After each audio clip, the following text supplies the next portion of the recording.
बच्चों, आज चलो चलते हैं अगले चैप्टर की ओर। महत्वपूर्ण चैप्टर व्यवसाय अध्ययन का ये माना जाता है और उस चैप्टर का नाम है कंपनी।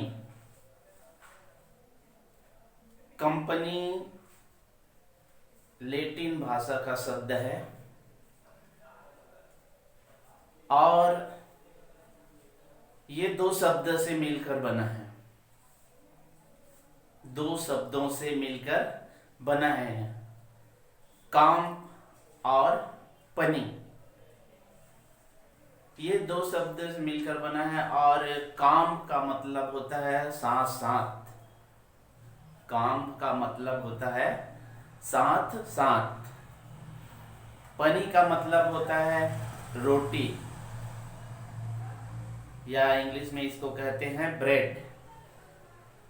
तो कंपनी का सामान्य तौर पर हम जब अर्थ निकालते हैं तो दोनों मिलकर एक शाब्दिक अर्थ बन जाता है कंपनी। और उस कंपनी का तात्पर्य होता है साथ साथ मिलकर रोटी की व्यवस्था करना। प्रारंभिक समय में व्यवसायी वर्ग होते थे, वो कंपनी का निर्माण इसलिए किया जाता था या उसका तात्पर्य उन लोग ये समझते थे कि व्यवसाय की कुछ बातों का चर्चा करना है, तो उसमें उस व्यवसाय की चर्चा करते करते एक साथ या एक समूह में बैठकर ये व्यवसाय की बातें करते करते रोटी खाते थे। यही एक कंपनी मानी जाती थी। लेकिन धीरे धीरे इसमें परिवर्तन होता गया और इसको एक बड़ा रूप दिया गया कंपनी। और उसका आशा ये है कि किसी भी औद्योगिक या किसी भी उद्योगों को संचालित करने के लिए या किसी भी बड़े कार्य को करने के लिए एक संगठन या एक संघ तैयार किया जाता है और सभी मिलकर उस संघ में कार्य करते हैं अपनी योग्यता, अपने अनुभव, अपनी दक्षता, कुशलता के आधार पर। और सभी का उद्देश्य होता है उसमें लाभ प्राप्त करना या लाभ अर्जित करना। ये सारी बातें कंपनी के अंतर्गत शामिल किया गया है। कंपनी का प्रारंभिक जो शुरुआत 12वीं सदी में इटली से प्रारंभ हुआ। इटली के बाद में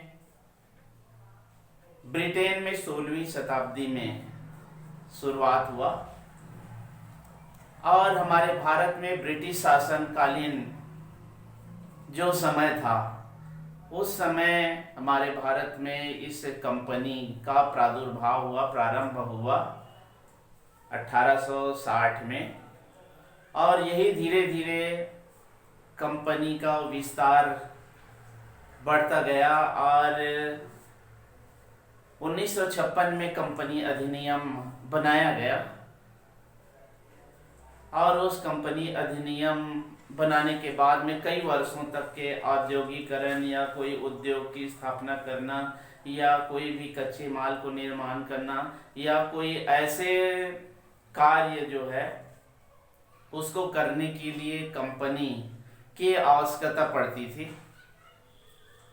और इसमें एक अंशधारियों की नियुक्ति या अंशधारी आमंत्रित किया जाता था। कंपनी में एक बड़ा आय प्राप्त करने के लिए या पूंजी एकत्रित करने के लिए अंशधारी आमंत्रित किए गए और उन्हीं अंशधारियों से प्राप्त अंश के द्वारा उस कंपनी की शुरुआत या कंपनी के कोई भी कार्य है उसका संचालन होता था। तो कंपनी अधिनियम 1956 बना और कुछ दिन चला। उसके बाद में उसमें नवीन कंपनी अधिनियम बना और वो 1956 में जो कंपनी अधिनियम बना था उसका स्थान लिया। नवीन कंपनी अधिनियम का जो निर्माण हुआ वो 2013 में किया गया, जो आज पर्यंत के चला आ रहा है। 1956 में जो भी त्रुटियां थी कंपनी अधिनियम में, उस पर परिवर्तन करके नए कंपनी अधिनियम पारित किया गया।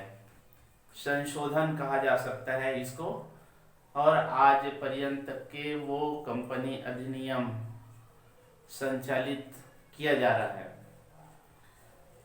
तो इस प्रकार से किसी एक कार्य को या किसी एक बड़े कार्य को करने के लिए एक व्यक्ति की ओर से कोई भी ऐसा कार्य नहीं किया जा सकता। इसलिए कंपनी ने ये समझा कि एक संगठन तैयार किया जाए, एक संघ तैयार किया जाए, और सभी का उद्देश्य वही होना चाहिए, सभी मिलकर लाभ कमाना और उस लाभ को, उस लाभांश को बांट लेना। तो ये कंपनी। इसके बाद में हम लोग चलते हैं कि कंपनी के अंतर्गत इसके लक्षण या विशेषताएं कौन कौन सी है। कंपनी की विशेषता, लक्षण, प्रकृति, स्वभाव, ये बोला जाता है। विशेषता, लक्षण, प्रकृति, स्वभाव कौन कौन से है या किस प्रकार से कंपनी जो है वो कार्य करती है। तो सबसे पहले देखते हैं तो इसकी विशेषता है कृत्रिम व्यक्ति। कंपनी एक कृत्रिम व्यक्ति की तरह काम करती है, एक व्यक्ति की तरह काम करती है। ये जैसे कि एक व्यक्ति के आंख, कान, नाक या उसका शरीर होता है, तो यहाँ पर कंपनी में एक शरीर नहीं होता, उसका आंख, कान नहीं होता, उसको कोई छू नहीं सकता या कोई उसको स्पर्श नहीं कर सकता या उसको देख नहीं सकता, लेकिन एक व्यक्ति की तरह कार्य करता है। कंपनी एक अनुभव कहा जा सकता है और उसको एक स्थापित तरीके से मानकर जितने भी व्यक्ति हैं उस पर कार्य करते हैं। जैसे कि हमारे देश का नाम भारत है। भारत नाम है लेकिन वो दिखाई नहीं देता, ना उसको छू नहीं सकते, देख नहीं सकते, स्पर्श नहीं कर सकते, लेकिन नाम ऐसा लगता है कि किसी व्यक्ति का नाम है। तो उसके अंतर्गत किसी भी प्रकार का कार्य होता है, कोई भी कार्य का संचालन होता है, उसी प्रकार से कंपनी एक कृत्रिम, बनावटी या बनाया गया एक व्यक्ति की तरह कार्य करता है। इसीलिए इसको क्या कहा गया है, कृत्रिम व्यक्ति। दूसरा जो होता है सीमित दायित्व। सीमित दायित्व का मतलब होता है कि कंपनी में जितने भी अंश लगाने वाले या जितने भी अंशधारी होते हैं उनका एक दायित्व होता है, और जितनी वो पूंजी लगाता है उतने पूंजी तक के उसका दायित्व रहता है, उतने ही तक के वो एक सीमित दायित्व रहता है। जैसे कि किसी भी कंपनी में ये कहा जा सकता है कि एक अंकित मूल्य होता है। अंकित मूल्य में जैसे कि 100 रुपए तक का अंश अगर लगाता है और यदि वो 65 रुपए जमा करते हैं और 35 रुपया बाकी रहता है, तो वो उतने ही के लिए वो दायित्व उसका रहता है। किसी भी प्रकार का अगर ऋण लिया जाता है तो व्यक्तिगत रूप से उस ऋण के लिए वो उत्तरदायित्व रहेगा, न कि संपूर्ण वो कंपनी का उत्तरदायित्व उस ऋण को चुकता करने के लिए होगा। जो अंशधारी है उसका दायित्व होगा कि उतने जो ऋण का चुकता करना उसका काम होगा। तो इस प्रकार से एक सीमित दायित्व माना जाता है कंपनी को। तीसरा जो है स्थायी उत्तराधिकार। स्थायी उत्तराधिकार या स्थायित्व कहा जा सकता है। इसके अंतर्गत ये होता है कि कंपनी का अवसान या कंपनी की मृत्यु किसी कारणवश यदि होता है तो इसको समाप्त नहीं किया जा सकता। एक अंशधारी अगर छोड़ के चला जाता है तो दूसरे अंशधारी आमंत्रित किया जाता है और वो कंपनी चलते रहता है। तो इस प्रकार से कहा जा रहा है कि स्थायित्व उत्तराधिकार रहता है। जैसे कि साझेदारी है या एकाकी व्यापार है, व्यवसाय के अंतर्गत उसमें यदि एकाकी में कर्ता की मृत्यु हो जाती है तो वहां पर कोई उसको आगे बढ़ाने वाला नहीं रहता, और यदि साझेदारी में किसी भी अगर साझेदार की मृत्यु हो जाती है तो ऐसी स्थिति में उसको समापन किया जा सकता है। तो इस प्रकार से स्थायित्व उत्तराधिकार, कंपनी का गठन एक बार अगर किया गया तो उसको अंतिम चरण तक के एक स्थायी अधिकार प्राप्त हो जाता है। इसके बाद में चौथा जो है लाभ के लिए ऐच्छिक संघ है। कंपनी में जो भी सदस्य जुड़ते हैं तो वो इस उद्देश्य से जुड़ते हैं कि उनको कंपनी में जो पूंजी लगाया गया है उस पूंजी से उसको लाभांश मिलेगा, या लाभांश का बंटवारा जितने भी अंशधारी है उनको दिया जाएगा। इसीलिए वो लाभ की दृष्टि से या कंपनी में लाभ होगा तो उनको अंश मिलेगा, इसलिए वो हमेशा यही चाहता है कि इस कंपनी में हमको जुड़ना चाहिए, हमारा जो पैसा है वो हमको वापस मिल जाएगा, हमको प्रति वर्ष लाभांश मिलेगा। इस दृष्टि से कंपनी में कोई भी सदस्य जुड़ते हैं। प्रजातांत्रिक व्यवस्था, प्रजातांत्रिक व्यवस्था जैसे कि कंपनी में अंशधारी जो होते हैं, जितने भी अंशधारी जुड़ते हैं तो उसका मतलब ये नहीं है कि सभी अंशधारियों को कंपनी के बैठक में बुलाया जाए। एक संचालक मंडल का गठन होता है, समस्त अंशधारियों के बीच में संचालक मंडल का गठन होता है, और उस संचालक मंडल के गठन के पश्चात उसमें प्रत्येक अंशधारी को सम्मिलित नहीं किया जाता। तो इसलिए इसमें यही माना जा रहा है कि प्रजातांत्रिक व्यवस्था अंशधारी जो भी अंश लगाया जाता है उसमें सभी को बैठक में बुलाना अनिवार्य नहीं होता है। छठवां जो है अंशों का हस्तांतरण। अंशों का हस्तांतरण, कंपनी अधिनियम जो बना हुआ है तो उसके अंतर्गत कोई भी अंशधारी है अपने अंश का हस्तांतरण कर सकता है। ये कंपनी अधिनियम में पारित किया गया है। तो अंशों का हस्तांतरण आसानी से किया जा सकता है। कोई भी अगर अंशधारी है अपने अंश को बेचना चाहता है तो उस अंश को विक्रय कर सकता है, और कोई दूसरा जो सदस्य है उस अंश को प्राप्त कर सकता है या खरीद सकता है, क्रय कर सकता है। सातवां है सार्वमुद्रा। कंपनी के द्वारा एक सार्वमुद्रा या सील कहा जाता है। कोई भी बिल बनाना है या कोई भी शुल्क अदा करना है या किसी भी प्रकार का दस्तावेज है, तो ऐसी स्थिति में ये कहा जा सकता है कि बिना उस सार्वमुद्रा के उस कंपनी का पहचान या कंपनी का दर्जा उसको प्राप्त नहीं होता।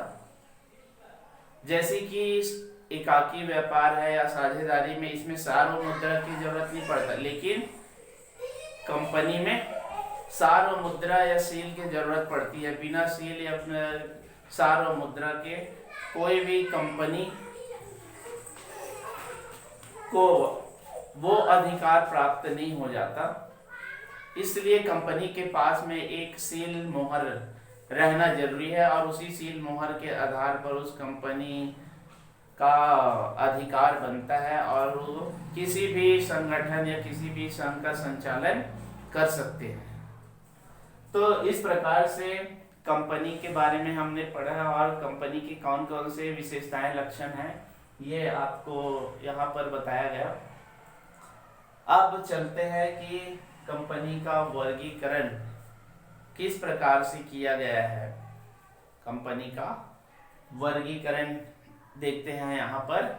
तो पहला जो है सदस्यों के दायित्व के आधार पर, सदस्यों के दायित्व के आधार पर, जैसे कि कोई भी सदस्य अंश जमा करता है तो उस अंश के आधार पर उसका दायित्व बन जाता है। जैसे कि यहाँ पर सीमित दायित्व में आपको समझाया गया, कोई भी अंशधारी अगर अंकित मूल्य, किसी भी कंपनी का अंकित मूल्य 100 रुपये है और उस 100 रुपये में कोई अंश 65 रुपये अगर जमा करता है तो वहां पर 35 रुपये तक का ही उसका दायित्व बनता है। गारंटी इसमें रहता है, सदस्य के आधार पर जो दायित्व बनता है गारंटी। यदि कंपनी का समापन या समाप्त हो जाने की स्थिति में उस कंपनी की संपत्ति पर उसका अधिकार बन जाता है।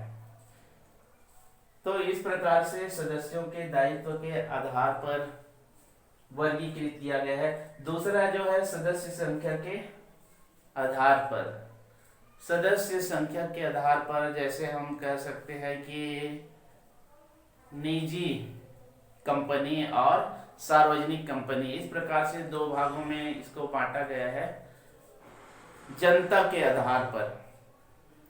तो इसमें सबसे पहले जो देखते हैं तो कंपनी अधिनियम 2013 और धारा 2 के अंतर्गत